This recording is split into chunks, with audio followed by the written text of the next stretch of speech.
I stared at the notification on my phone, my hands trembling slightly as I read the words for the third time. The Toronto General Hospital patient portal was denying my access. Visitor restrictions in effect by court order. Court order? I was standing in the hospital parking lot, 15 minutes from my wife's ICU room, where she'd been fighting for her life for the past week. Margaret, my Margaret of 43 years, and someone had filed paperwork to keep me away from her. I pressed the call button for the hospital's main desk. The voice that answered was professional, but apologetic. Mr. Harrison? Yes, we received the court documents this morning. I'm afraid until the matter is resolved, we cannot permit you to visit Mrs. Harrison. What documents? Who filed them? There was a pause. The order was filed by your daughter, Vanessa Harrison. She's cited concerns about patient safety and decision-making capacity. The parking lot seemed to tilt. Vanessa, our eldest daughter, the one who'd been pushing hardest for us to make arrangements ever since Margaret's diagnosis 6 months ago. I'm 68 years old. I've weathered blizzards on construction sites from Thunder Bay to Halifax. I've raised 3 daughters and built a commercial real estate development company from nothing. But in that moment, standing in that parking lot with autumn leaves swirling around my feet, I felt more helpless than I ever had in my life. My phone rang. Unknown number. Mr. Harrison? This is Eleanor Kwan from Perkins & Associates. I'm calling to inform you that a restraining order hearing has been scheduled for 9 o'clock tomorrow morning at the Ontario Court of Justice. Your daughter has filed an urgent motion citing concerns about your mental stability and alleging threatening behavior toward family members. That's insane. I've never threatened anyone in my life. The allegations include statements that you've become increasingly erratic, that you've made threats regarding the family business, and that you're attempting to coerce Mrs. Harrison into signing documents while she's medically compromised. I felt cold. Documents? What documents?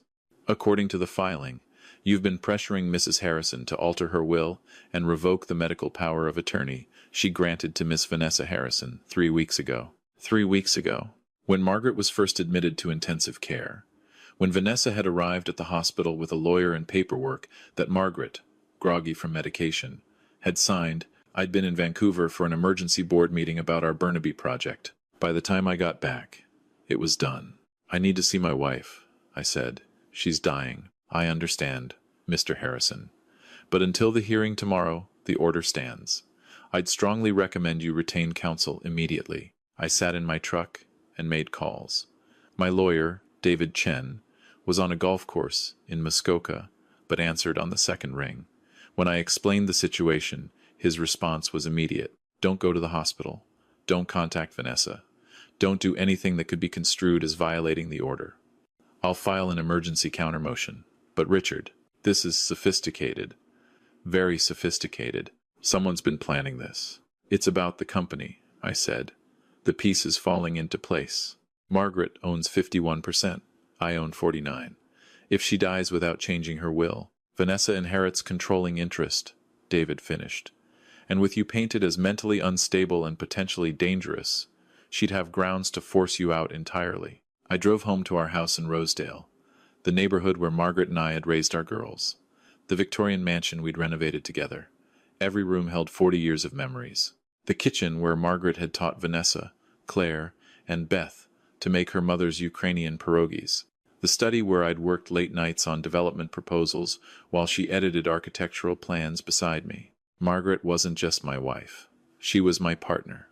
The brilliant architect who'd turned my construction company into a development firm specializing in sustainable commercial buildings. The woman who'd designed half of Toronto's waterfront revitalization. The voice of conscience who'd kept me honest when profit could have compromised principles. And now our daughter was trying to take it all, while Margaret lay dying. I spent that evening going through files. Margaret had always been meticulous. If Vanessa was making moves, there would be evidence. I found it in Margaret's home office, in a locked drawer I'd never opened before. Inside was a red folder labeled Vanessa, Private. Inside were bank statements. For the past 2 years, Vanessa had been siphoning money from the company. Small amounts at first, disguised as consulting fees and expense reimbursements. Then larger transfers.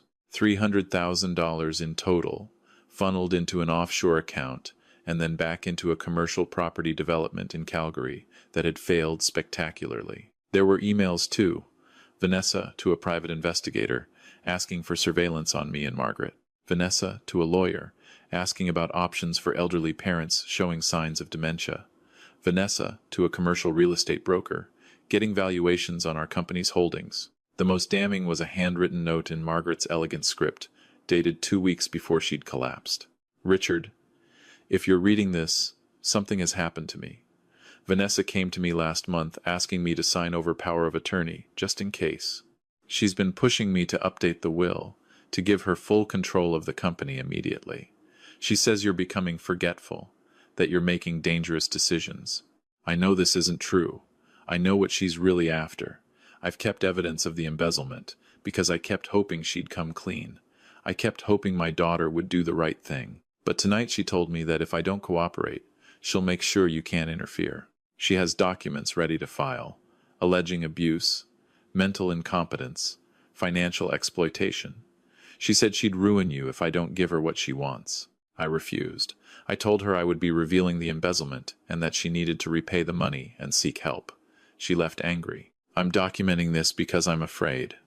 Not for me, for you. If something happens to me, if I'm suddenly incapacitated or unable to speak for myself, you need to know what we're dealing with. Our daughter is not well, Richard. She's desperate. And desperate people do terrible things. I love you. I've loved you since I was 23 years old, and you were that cocky young foreman who asked me to dance at the engineer's ball. Whatever happens, know that our life together has been my greatest joy. Always yours, Margaret. I read it 3 times, tears blurring the words. Then I photographed every page of the folder and emailed them to David Chen with a simple message. Emergency evidence. Filing hearing at 9 a.m. The next morning, I arrived at the Ontario Court of Justice at 8:30. David met me outside with a briefcase full of documents and a grim expression. Vanessa's lawyer is good, he said. They've got a psychiatrist report claiming you've shown signs of paranoid delusions. They've got statements from business associates saying you've been erratic in meetings. They've even got an incident report from hospital security claiming you attempted to force your way past a nurse. That's a lie. I've never. I know. But this is about creating a narrative. By the time we get in front of the judge, they want you looking like an unstable old man who's dangerous to his dying wife. Do we have a chance? David smiled tightly. We have Margaret's documentation. We have forensic accounting that I pulled together last night showing the embezzlement. And I've subpoenaed the hospital's medication records, showing that Margaret was heavily sedated when she signed over power of attorney. Plus, I've got something else. He handed me his phone. On the screen was a video file, dated from the previous evening. It showed Vanessa in the hospital, standing beside Margaret's bed. The audio was clear. Come on, Mum, just sign it. The new will gives everything to me. Dad doesn't need to be involved anymore. He's too old, too stuck in his ways. The company needs fresh leadership. Margaret's voice, weak but lucid. No, Vanessa, this is wrong. You don't have a choice. If you don't sign, I'll make sure Dad can't see you anymore. I'll tell them he's been abusing you. I'll have him declared incompetent. I'll take everything anyway. It'll just be messier. Where did you get this? I asked. Your daughter, Beth. She's been suspicious for weeks. She set up a camera in Margaret's room yesterday and caught everything. She sent it to me an hour ago. Beth, our youngest, the school teacher who'd always been the quiet one, the peacemaker. She'd known something was wrong and had gathered evidence while the rest of us were scrambling. The courtroom was sterile and cold. Vanessa sat with her lawyer, a sharp-faced woman in an expensive suit. She didn't look at me as I entered. She looked confident, prepared, like someone who'd already won. The judge, Justice Patricia Osei, was a gray-haired woman with stern eyes. She listened to Vanessa's lawyer present the case. An elderly man, increasingly erratic, attempting to manipulate his dying wife, potentially dangerous. Then David stood up. Your Honor, I'd like to present evidence that tells a very different story. A story of financial fraud, manipulation of a vulnerable patient, and false allegations designed to cover up criminal activity. He laid out the bank statements, the emails, Margaret's letter, the medication records showing she'd been given sedatives before signing documents, and finally, Beth's video. The courtroom went silent as the recording played. Vanessa's voice, cold and calculating, threatening Margaret, her mother's weak refusal. When it ended, Justice Osei looked at Vanessa with an expression I'd seen before on my mother's face, back when I was a boy and she'd caught me in a particularly bad lie. Disappointment mixed with disgust. "Miss Harrison," the judge said quietly, "you've wasted this court's time with fabrications while your mother lies in hospital fighting for her life. The restraining order is dismissed. Mr. Harrison will have full access to his wife immediately. Furthermore, I'm referring this matter to the Crown Attorney's Office for investigation into potential fraud and elder abuse charges." Vanessa's face went pale. Her lawyer whispered urgently in her ear, but Vanessa shook her head and stood. "Your Honor, Sit down, Miss Harrison. You've said quite enough already." I left the courtroom and drove directly to Toronto General. The nurses recognized me and waved me through. Margaret's room was on the 7th floor, overlooking the lake. The autumn sun streamed through the windows. She was awake, barely. The machines beeped steadily, monitoring the heart that had been failing for months. But her eyes found mine, and I saw recognition, relief. I took her hand. It felt so small, so fragile, the strong hands that had drafted building plans and kneaded bread dough and held our daughters when they were born. "I'm here," I said. "I'm here, Margaret." Her lips moved. I leaned closer. "The folder?" she whispered. "You found it?" "I found it. It's over. Vanessa can't hurt us anymore." A tear rolled down her cheek. "I'm sorry. I should have stopped her sooner." "No, no, love. You did everything right. You protected us both." We sat together as the afternoon light faded. Our daughter Claire arrived, then Beth with her husband. We gathered around Margaret's bed like we'd gathered around our kitchen table for 40 years of family dinners, telling stories, holding hands, saying goodbye. Margaret died that evening at 7:43, with me holding her right hand and Beth holding her left. Her last words were, "The pergola needs fixing before winter."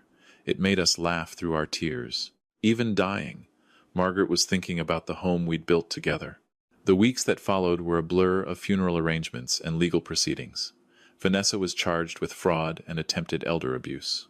The Crown Attorney's Office was very interested in the offshore accounts and the forged medical assessments. Claire, Beth, and I went through Margaret's will together.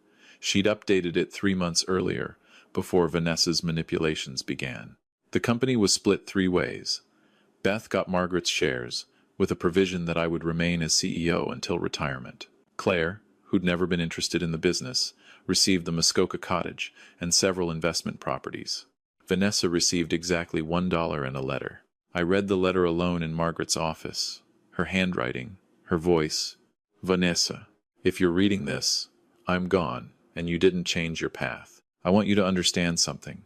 Your father and I built that company with our bare hands and our integrity.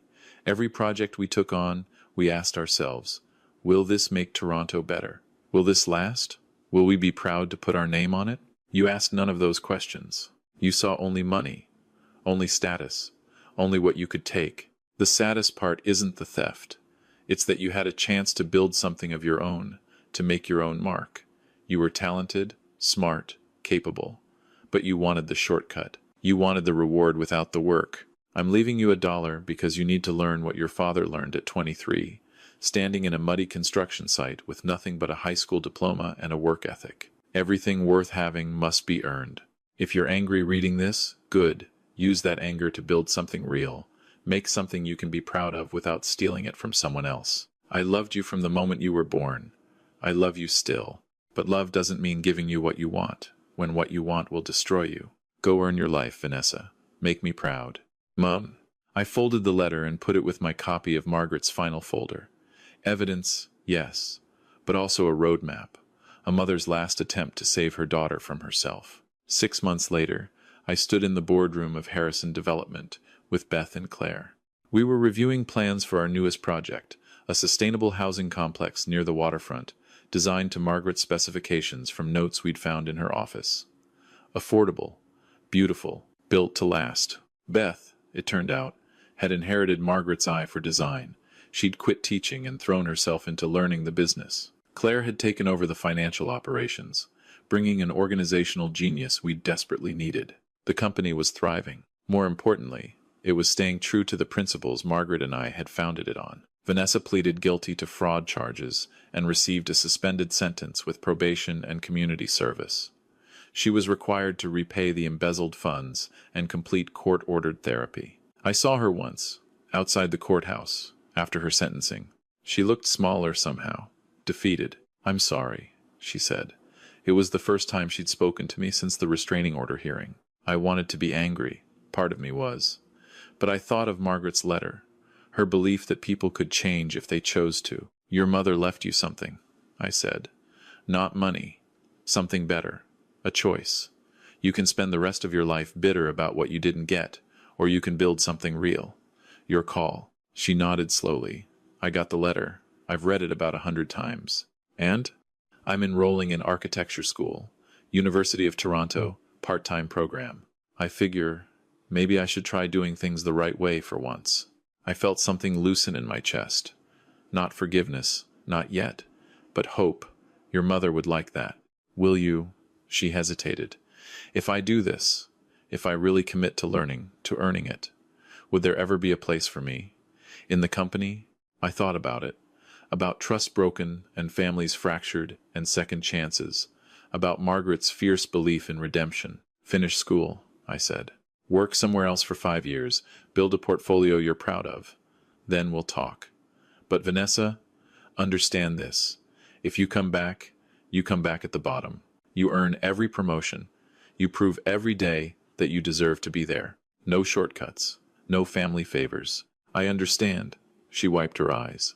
"Thank you, Dad." I watched her walk away, wondering if she'd really do it. Wondering if people really could change their fundamental nature, or if we just found better ways to live with our flaws. A year has passed since Margaret's death. I still reach for her in the morning, still expect to hear her voice calling from her office. The house feels too big, too empty. But Beth and Claire come for dinner every Sunday, and we're planning to scatter Margaret's ashes at the Muskoka cottage this summer. I'm 70 now. I think about retirement more seriously than I used to. But not yet. Not until the waterfront project is finished. Not until I know the company is in steady hands. And maybe, just maybe, not until I see whether Vanessa shows up 5 years from now with that portfolio and a real commitment to doing things right. Because here's what I've learned in 7 decades on this earth. Family isn't about blood alone. It's about values. It's about integrity. It's about doing the right thing even when the wrong thing is easier. Margaret knew that. She lived it every day of her life. And in the end, even dying, even betrayed by our daughter, she found a way to teach that lesson one more time. I keep her letter on my desk now, the one she wrote me, knowing she might not survive. The one that said our life together was her greatest joy. Mine too, Margaret. Mine too. And that's the thing about building a life with integrity. Even when people try to tear it down, even when they lie and cheat and betray you, the foundation holds. The structure stands, because it was built right from the start. Some lessons cost everything to learn, but the alternative, living without principles, without honor, without love, costs so much more. Build your life like you'd build a house meant to last generations, with honest materials, with solid foundations, with care for the people who live in it long after you're gone. That's what Margaret taught me. That's what I'm teaching Beth and Claire. And maybe, if there's mercy in this world, that's what Vanessa will finally understand. The work continues. The legacy endures. And every building we design, every project we take on, I ask myself the question Margaret would ask. Will we be proud to put our name on this? The answer, always, must be yes.